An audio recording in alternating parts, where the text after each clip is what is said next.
Good morning. On behalf of the Director General and the staff of Dawn Commission, I want to welcome you all to our office for the maiden edition of Yoruba Historical Conversation. My name is Sheye Bolanle, the coordinating head, Homeland and Diaspora Affairs. My job is quite simple this morning, just to welcome you to this maiden edition, as I said. I won't be talking much about why we decided to have this. My Director General will do that.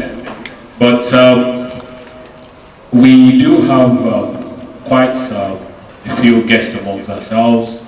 I won't waste much of the time to say that we should be introducing us one by one, but I want to welcome you officially to the Commission. This is Dawn Commission.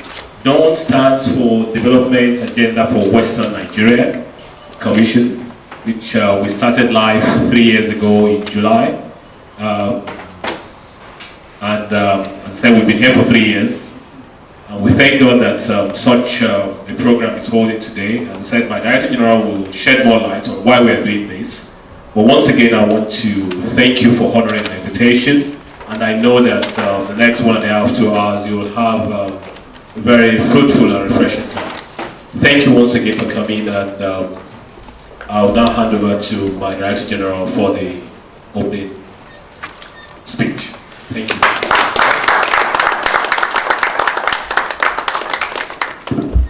Inú wa dùn láti rí yín ní ìjókòó pé ara yín le, gbogbo ọgbọ́n yín Ọlọ́run ò jẹ́ kó jọba fáwọn Yorùbá tó máa ń sọ. Ẹ wà ní ipò láti máa bá wa sọ̀rọ̀, láti máa fún wa ní ìmọ̀ eléyìí tí Ọlọ́run fi jíǹkì yín látọ̀dọ̀ tó ti pẹ́. So we are indeed very happy to have you here, and I would also like to welcome all the other guests who are here. We're happy to have you, especially the young ones. This is really for all of us. I emphasize the young ones because it is about our future. It is indeed about our future.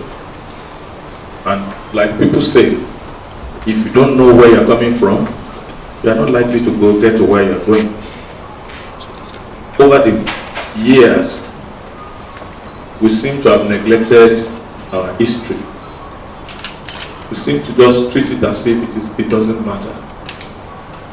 And because of that, we are losing so much of our social orientation, so much of our values. You know, what I see about the Europeans and so many other people who have great civilizations is that they never forget their history. You cannot have an American education without American history. You can't have a British education without British history. For instance, what is happening today is history. Some people are already capturing it in very detailed terms, and they will never allow it to go away. It doesn't matter what happens. It was indeed very surprising to me when a university graduate, who is now, paying a youth service, and we were having a conversation, and she said she did not know Ogunde, a university graduate who studied sociology in a Nigerian university, in fact in UI. This is a tragedy. So I wanted to talk to her about Bolanle. I just told her, I said, let me not waste my time. Tell you about Ogunde. If care is not taken, we will not know in another few years. We will mention Professor Bolanle. Some people will be looking lost. That will be a tragedy of our civilization.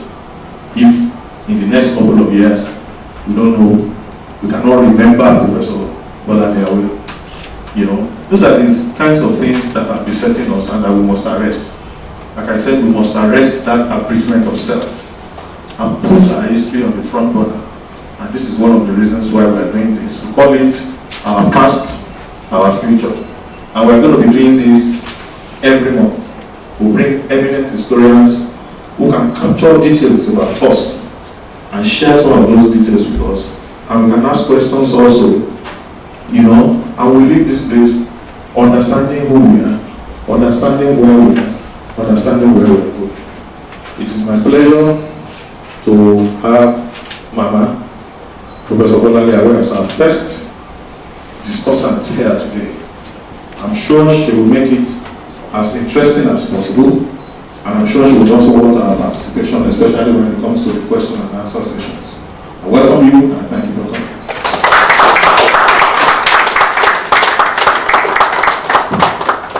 Thank you, Mr. Nipo from Majoa and to General.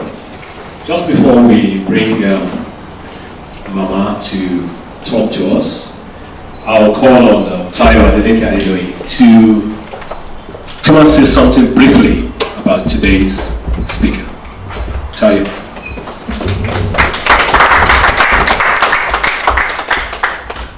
Good morning, everyone. Commission, Mama, when I was asked to do this, only a song kept playing in my head. So I would like everyone to join me in singing this song. Mama wa ara reade ara lafia wa gbere mi o. Mama wa ara reade ara lafia wa gbere mi o.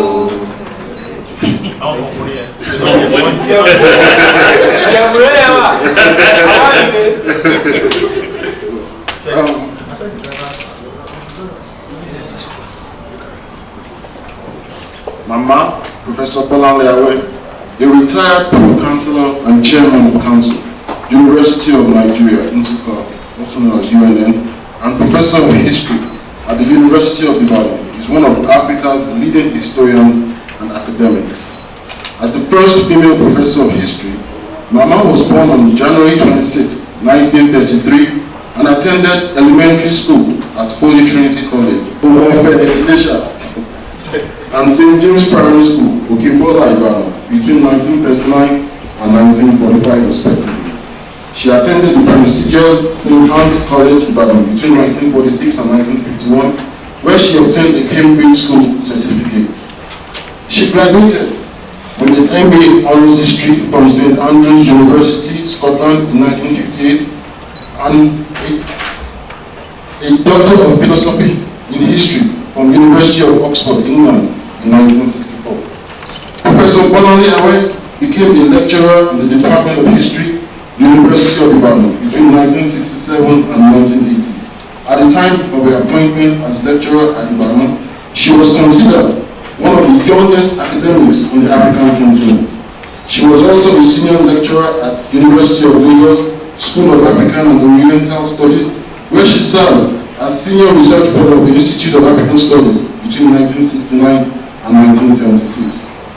Her feminine activism earned her the undeniable status of the advocate and pioneering historian of Nigerian women.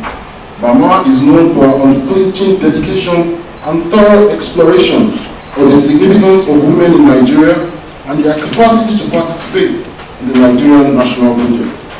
As one of the few to break the glass ceiling in the academia, at the time of her appointment as lecturer at Ibadan, she was considered one of the youngest and brightest academics on the continent. Mama is symbolic in her ability to apply logic, knowledge, and intellect to buttress personal beliefs and advocacy for social change. Quoting News Watch Times, her philosophy of social change was targeted at an attitudinal change in the nation, beginning from the family upward to the whole of society. She believes that a huge portion of that attitude change lies in the hands of the Nigerian woman, and essentially in their attitudes themselves. As a result, she considers women to be agents of change and a reflection of the larger society. Mama in her philosophy calls for a redefinition of the private sphere as the place where a woman ought to begin her career, rather than attempt to surpass men in career pursuit outside the home. Though the narrative of history has been a phallocentric endeavor, Mama is one of the few acting countries to have challenged this, and she has been a champion of a research methodology that infuses historical analytics into feminine advocacy. That research work was what Adrian Rich called revision. That is the act of looking back, of seeing with fresh eyes, of entering an old text from a critical new direction. Mama has a clear and coherent understanding of the dynamics of the home as a crucible of womanhood before it becomes the framework for measuring the worth of a nation. Therefore, in Mama's views, to abandon the home as is fast becoming the fad is to abandon what is most imperative in a woman's responsibility. Mama is the founding chairperson, Women Research and Documentation Center, University of Ibadan. Between 1988 and 2002, Professor Bolanle was a member of the Advisory Board Africa Journal of the International African Institute, London, member of the founding committee, International Federation for Research in Women's History, member of the Advisory Board, Gender and History, London. She has also been on the board of African Gender Institute, University of Cape Town, South Africa. A mother, academic, historian, and activist, Mama is a symbol of strength and an inspiration to many young women who seek emancipation from the restraints of traditional repression that culture imposes on them. Ladies and gentlemen, it is with great pleasure and blessings that I introduce an academic colossus, an architecture extraordinaire, an ambassador of the Yoruba, and an exemplification of an Omoluabi. I present to you the mother of the nation, Mama, Professor Bolanle.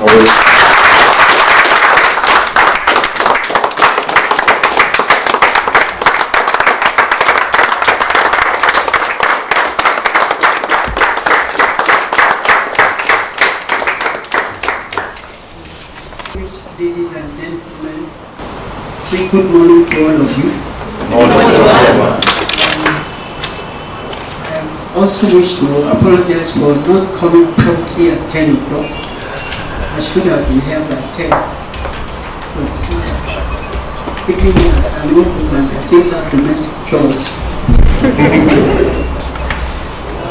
I'd like to start by thanking you for inviting me to this new initiative, the Dawn Commission, the Yoruba Historical Conversations, to look at the plight of the Yoruba, particularly our existence as an entity with its own culture and traditions, and to consider ways to preserve our values in a changing world. It is indeed refreshing that Dawn is doing this not in a formal manner, as I said, but in a way in which we can all join in discussion of this situation which involves all of us. It is most welcome that this discourse has adopted the forum of Yoruba Historical Conversations. This action is certainly befitting in this our present predicament, when history as a subject is no longer taught in our schools. Our policy makers are forgetting the fact that we must have a good grasp of our antecedents to ensure the right development for now and the future. Our throwback to our past will certainly spur us to plan well for the future. I would also like to cite another example, just as the chairman had. I live not too far from Mokola and Faji Road. There's a school nearby, and the girls from that school came to see me just to chat. And I said, what school? And they mentioned the name of the school. Perhaps I shouldn't mention the name of the school. So I said, oh, your school must be near Faji Road. He said, yes. I said, incidentally, you know who Faji is? It was blank. Those girls didn't know who Faji was. And then asked them, you know, Awolowo blank. I asked them about so many other Yoruba leaders, men and women, but they drew it back. And I got really exasperated that how could girls imagine from a school in a Yoruba environment not be conscious of the history of their people. But that's the predicament in which we find ourselves today. But I think people are gradually beginning to conscious of the fact that this is what God do. As has been pointed out to you, in some other countries, if you are studying, if you do not know the history of that country, you have rarely gone far. In America, you must have a course in history before you can get your degree. And it's not only that. People are learning about the history of other people.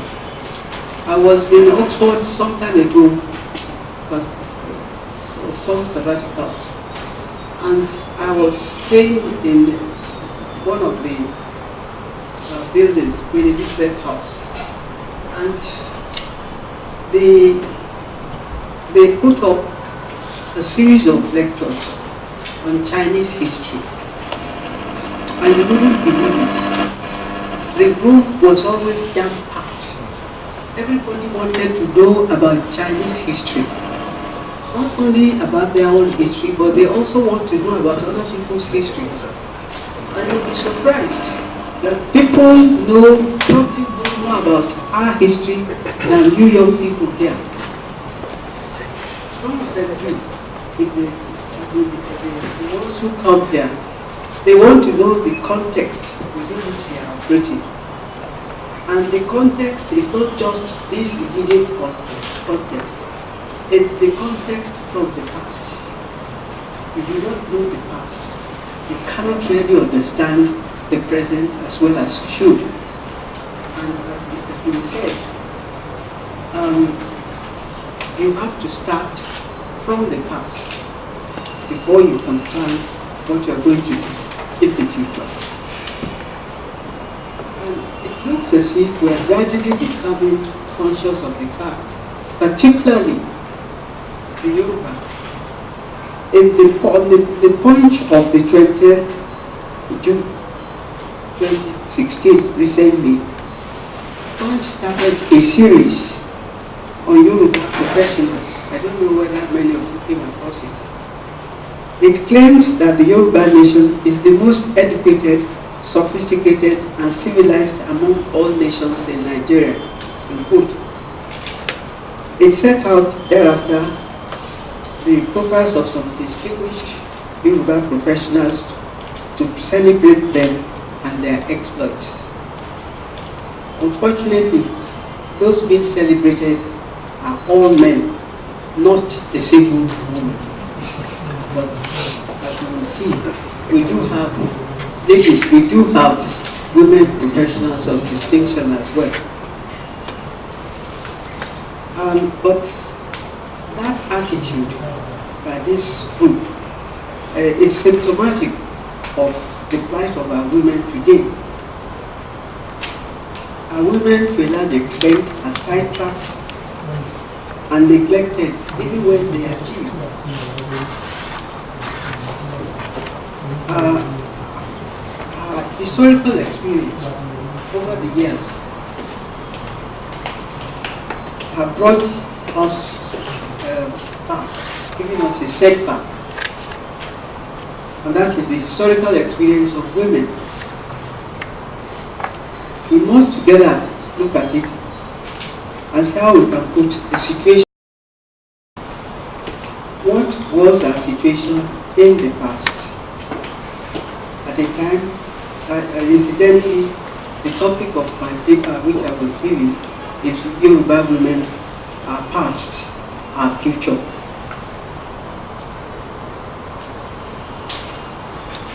What was the situation? Was our situation in the past? At the time, it looked as if we were able to hold up our heads in a well-planned society which had responsibilities for each member of that society. Let's ask ourselves, what was the situation traditionally? What's the situation as we look back onto the present? I think we should do this in 3 phases. First, the traditional situation.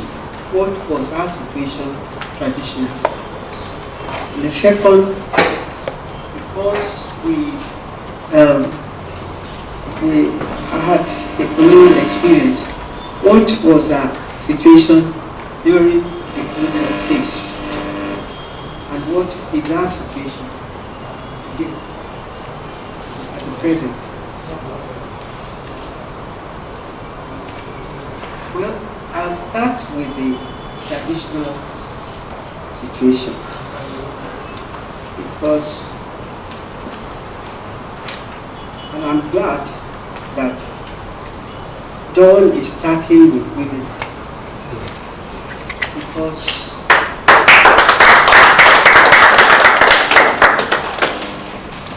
today, that takes already, that is from the home.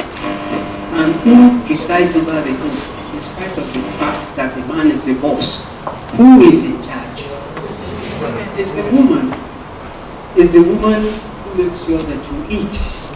And if you do not eat, you can't do much. Within the Yoruba traditional society, the woman had well-defined role in the home for the bearing and rearing training of children and providing the needs of the home in all respects. You might have heard of this saying too, Iya ni wúrà, baba ni dígí. Wúrà is gold. The husband, the baba, is a reflection of that, but the substance is here.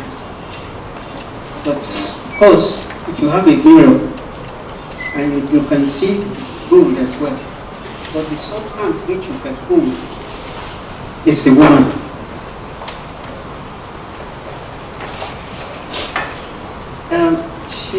Was not merely one of the upkeep of the home.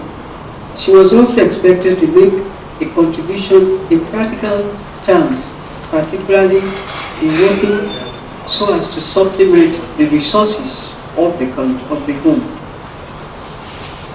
Right from her birth, a young woman was encouraged to be self-supporting. She must learn a trade to generate an income for her immediate needs. According to Professor Maiden, the Yoruba woman is a market woman. You know, somebody who trades all the time. She wasn't expected to be dependent on her husband for her immediate needs. Indeed, upon marriage, she's already well equipped to be able to cater for herself. She might even bring some resources from her home. But in addition to that, her husband might give her additional capital to supplement what she has brought from her home. Because the Yoruba woman traditionally had 2 loyalties. Loyalty to her home, the marital home, but loyalty to her ancestral home. She, in Ibadan, for instance, in the ancestral home, women are called Omosu. You might have heard that. These are women. They are married, but they still belong to their ancestral home. And within the ancestral home, they have obligations. They also have rights. For instance, when it comes to choosing the Mogaji, as you would probably know about Ibadan history, the woman, even though married to another family, has the right to participate in the choice of the mother. And she's also expected to participate in the responsibilities of the home, of her ancestral home, in other ways, in cash and time, doing so many things that they do. For instance, during marriages, during funerals, during their festivals. So that she also, what I'm trying to say is that she also has responsibilities there, for which she has to cater for. And for that, she doesn't have to go to her husband. It's her own resources that she will use for that responsibility. And you would see that she's always proud to belong to her ancestral family, just as she's proud to belong to her new home. And she has the same rights and obligations in her ancestral family as a man. In fact,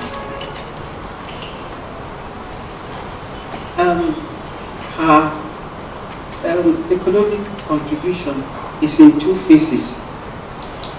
As I've said, her contribution to the domestic economy, whether in her ancestral family or her own new family, and her contribution to the general economy of the country, of the Yoruba country. Neara Sudakasa, a social anthropologist, wrote a book on Awe. I don't know whether, I hope most of you know Awe. It's not Awe.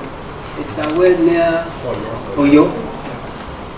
And she titled that book, Where Women Work.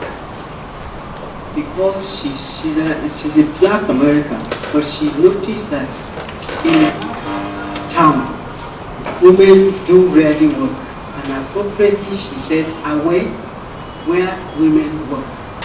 It sums it up that our women are industrious and they work. Indeed, the woman, the Yoruba woman, is important in making the wheels of the economy go round. Unlike in some parts of Nigeria, she has not been known to do the back-breaking job. You know, among the people in the East, for instance, the women there are farmers. But our women do not till the ground to any great extent. However, the harvesting and the processing of the food crops are the responsibility of the woman. And she also dominates the market. She has a well-administrative structure within the market to ensure that there is law and order in the market. I don't know how many of you, I love going to market, perhaps because it's a woman, but I don't know how many of you go to. You find that the majority of the people there are women, are they not? Yes.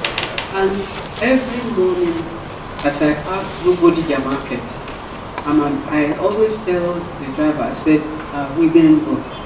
Because you see those women rushing up and down, carrying things, and being so busy, that the women dominate the market, they make the market go round.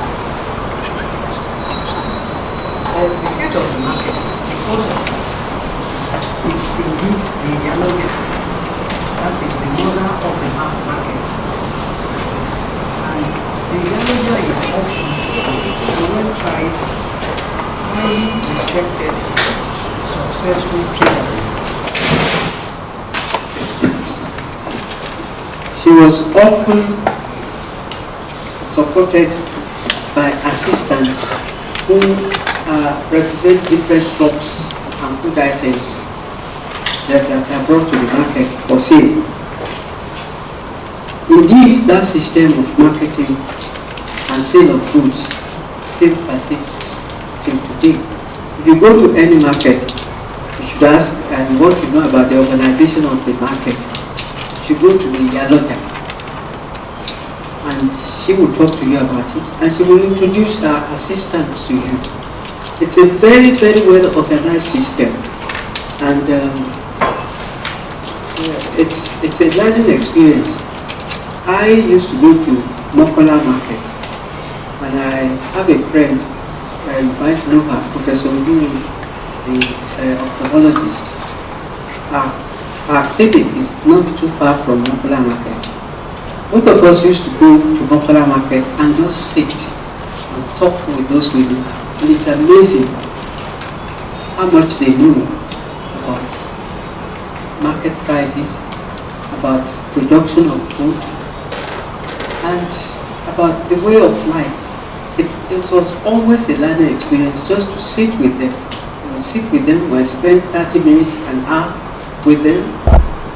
And in fact, I've come to this later. When it comes to talking about politics too, we used to go and I used to go and talk to them. I said, look, what are you people doing? And they would give me their own side of the thing. And what this shows also is that women are as hardy, they are as tough as our men. Don't play with them. They are really tough. They are very hardworking. And they don't all just trade within town. They trade outside town. And they would go in the past, before during the period of wars, they would go in caravans to trade outside their own towns and to sell and buy in neighboring towns. And we do know, I think we still come across them, that women like Tinubu, you must have heard of it. I'm sure you do Tinubu Square anyhow. And Madame Esposito, she's a play has been written about her by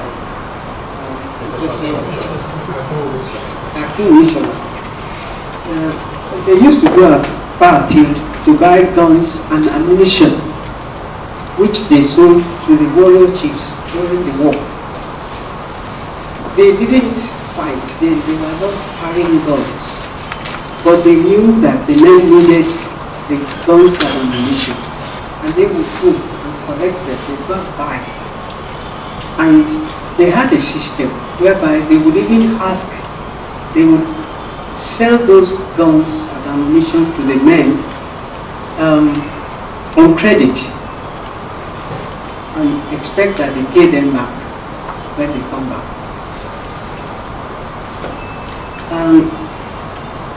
Apart from that sort of investment, they also, the wealthy ones amongst them, had other ways of generating income.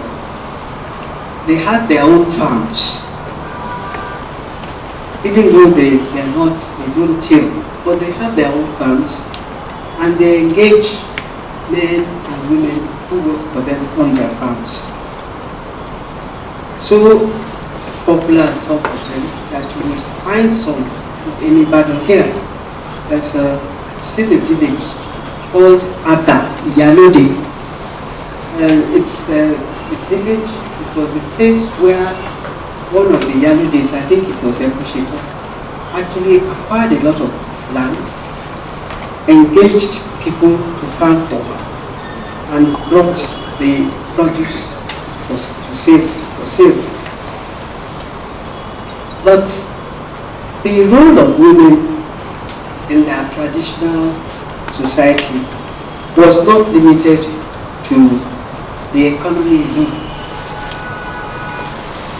Women were also involved in the administration and the decision making of their societies.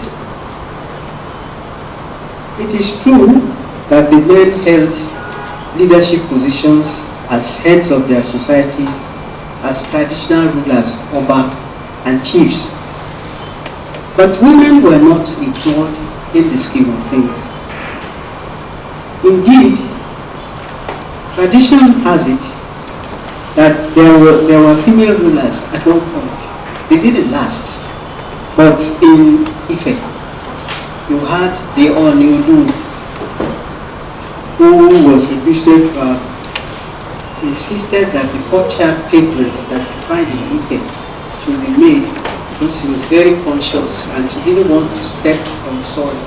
She wanted to step on pavement. And she said this should be made. And she was that tall. And we also have it that in Ondo, the town was founded by a woman who was expelled from Oyo because she had twins. And she ruled there for some time. In Oyo itself, which was the capital of the Yoruba at one point, one of the wives of the Alafi took over power. Her husband died. The son was born after the death of the husband. So she decided to take over power. And for many years, she was in charge of government in Oyo. But those were exceptions. But in addition to those exceptions, there were many women in the palace of the traditional rulers who acted as advisors to the traditional rulers. If you go to the palace of the Alafi of Oyo right now, there are so many, they will say Iyaka, and so where you find women in control. They have specific responsibilities which they have to perform for their Alafi to make things work for him. They were his advisors.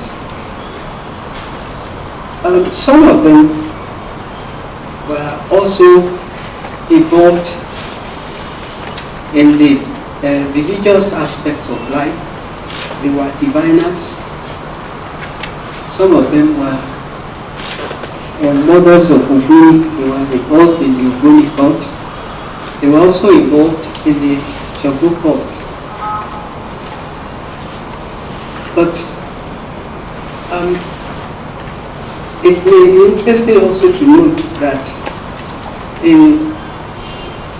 amongst the Egba, there was a woman who was in charge of the crown. She had the responsibility of putting the crown on the Alake.